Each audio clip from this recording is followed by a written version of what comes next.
William Uri और Roger Fisher Harvard ने एक साथ मिलकर एक किताब लिखी है जिसका नाम है गेटिंग टू यस। मैंने हाल ही में ये किताब पढ़ी और अब मैं आपको इसके मुख्य पाठ शेयर करना चाहता हूँ। किताब के अनुसार मोल भाव का मतलब 50-50 चीजों को बांटना या अपनी बात पर अड़े रहना नहीं होता। ये जीतने या हारने का मामला भी नहीं है। अगर आप ये पूछ रहे हैं कि कौन जीत रहा है तो इसका मतलब है कि आप पहले ही हार चुके हैं। तो फिर मोल भाव क्या है? चलिए मैं आपको कुछ उदाहरण देता हूँ और आप समझ जाएंगे। दो आदमी लाइब्रेरी में बहस कर रहे हैं। एक को खिड़की को खोलने की जरूरत है ताजे हवा के लिए, जबकि दूसरा चाहता है कि खिड़की बंद रहे ताकि हवा उसके कागजातों को ना उड़ा दे। तो आप क्या करेंगे? क्या खिड़की को आधा खोला जाएगा, थोड़ा खोला जाएगा या पूरी तरह से बंद किया जाएगा?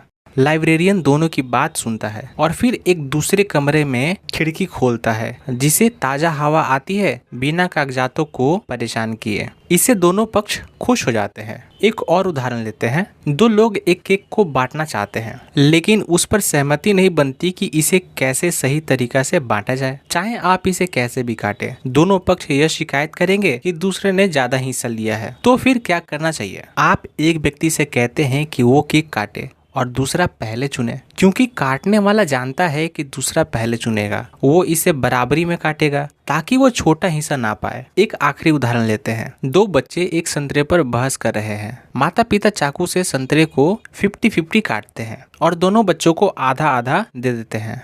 एक बच्चा फल खाता है और छिलका फेंक देता है, जबकि दूसरा छिलका इस्तेमाल करके एक केक बेक करता है और फल को फेंक देता है। अगर माता पिता ने ये पूछा होता कि बच्चों को संतरों की जरूरत क्यों थी, तो दोनों बच्चों को वो 100% मिल सकता था जो वो चाहते थे, लेकिन उन्हें केवल 50% मिला। जैसा कि इन उदाहरणों से दिखता है, मोल भाव का मतलब है एक ऐसा समाधान खोजना जो दोनों पक्षों को खुश करे बिना रिश्ते को नुकसान पहुंचाए। तो फिर आप ऐसा कैसे करेंगे? आप उन समझदार और व्यवहारिक समाधानों को कैसे पाएंगे जिसे हमने अभी देखा? यहाँ मैं आपको स्टेप बताऊंगा जो आपको एक स्मार्ट मोल भाव करने वाला बना देगा। स्टेप नंबर 1, ध्यान केंद्रित करें अपनी रुचियों पर, ना कि अपने दृष्टिकोण पर। आपको वो कहानी याद है जब दो आदमी लाइब्रेरी में खिड़की को लेकर बहस कर रहे थे? ये मोल भाव में एक सामान्य समस्या को दर्शाता है जब लोग अपने दृष्टिकोण पर बहुत ज्यादा ध्यान केंद्रित करते हैं। दृष्टिकोण पर बहस करने के बजाय अपनी सोच को रुचियों पर केंद्रित करें। रुचियों पर ध्यान देने के फायदे स्पष्ट है,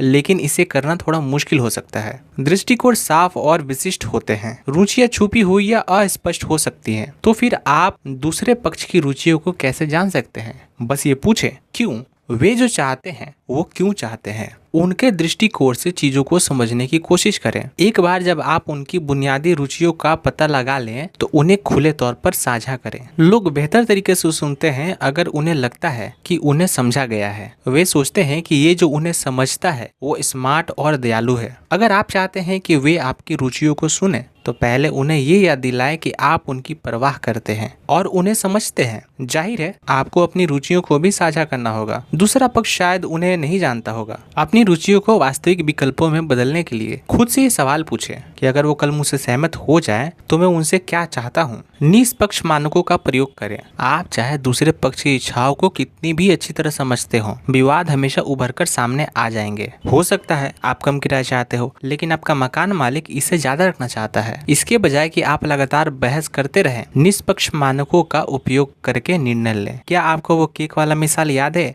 जब दो लोग उस केक को सही तरीके से साझा नहीं कर पा रहे थे तो एक आदमी ने उसे काटा और दूसरे को पहले चुनने दिया?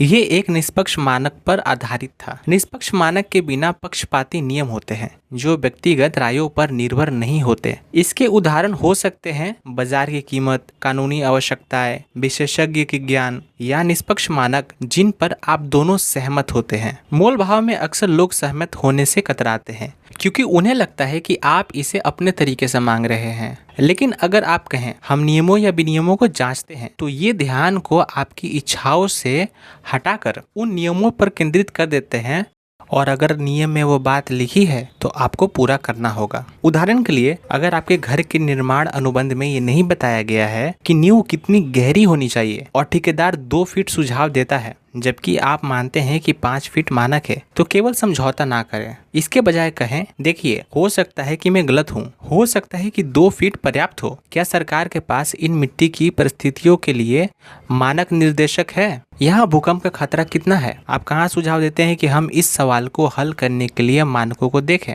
तो इस टेक्निक को प्रभावी रूप से कैसे यूज किया जाए? शुरू करने से पहले दूसरे पक्ष के साथ मिलकर कुछ निष्पक्ष मानकों पर विचार करें।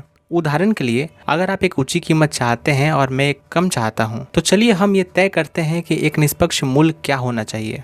हमें कौन से मानकों का उपयोग करना चाहिए? निष्पक्ष मानकों पर ध्यान केंद्रित करें। आप रुचियों के टकराव को एक साझा लक्ष्य में बदल सकते हैं। स्टेप 3, आपसी लाभ के लिए विकल्पों का आविष्कार करें। क्या आपको वो उदाहरण याद है जब बच्चे संतरे को लेकर लड़ रहे थे? इसके बजाय कि इसे 50-50 बांट दिया जाता, अगर वे दोनों ये पहले ही साझा कर लेते कि उन्हें क्या चाहिए, तो उन दोनों को 100% वो मिल सकता था जो वो चाहते थे। ये स्थिति ये दर्शाता है कि मूल भाव से आपसी लाभ के लिए विकल्पों का आविष्कार करना कितना महत्वपूर्ण है। तो फिर आप रचनात्मक समाधान कैसे ढूंढ सकते हैं? आइए मैं बताता हूँ। बस अपने पक्ष या दूसरे पक्ष के साथ मिलकर सभी संभावित समाधानों के बारे में विचार विमर्श करें। विचारों को एक स्वतंत्र रूप से बहने दें। पहले स्टेप में किसी भी विचार को ना तो जज करें और ना ही चुनें। ब्रेनस्टॉर्मिंग करें। ब्रेनस्टॉर्मिंग के लिए कुछ पार्टिसिपेंट्स को चुनें, अपना एनवायरनमेंट को बदलें, एक अनौपचारिक माहौल बनाएं, उद्देश्य को स्पष्ट रखें।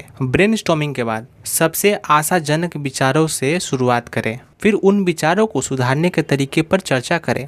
लोग अक्सर मानते हैं कि मूल भाव में अंतर समस्या उत्पन्न करता है, हालांकि ये अंतर समाधान की ओर भी ले जा सकता है। क्या आपको संतरे का उदाहरण याद है? एक समझदारी भरा समाधान इसलिए संभव था क्योंकि प्रत्येक पक्ष को संतरे के अलग अलग हिस्से चाहिए थे। ये सोचना अजीब है कि आप दोनों के बीच का मतभेद ही समस्या का कारण बनता है। एक्चुअल में देखा जाए तो यही मतभेद रचनात्मक समाधानों की ओर ले जाता है। एक चीज़ हमेशा याद रखें कि मूल भाव का मतलब लड़ना झगड़ना या अपनी बात मनवाना नहीं होता। मूल भाव का मतलब होता है जब आप दोनों मिलकर एक ऐसे समाधान पर पहुंचते हैं जहां आप दोनों को फायदा होता है। तो आज के लिए इतना ही। अगर आपको कोई पॉइंट पसंद नहीं आया तो उसे कमेंट में जरूर बताएं, मैं नेक्स्ट टाइम उसे जरूर सुधार करूंगा। आशा करता हूं कि वीडियो आपके लिए उपयोगी रहा होगा। देखने के लिए धन्यवाद।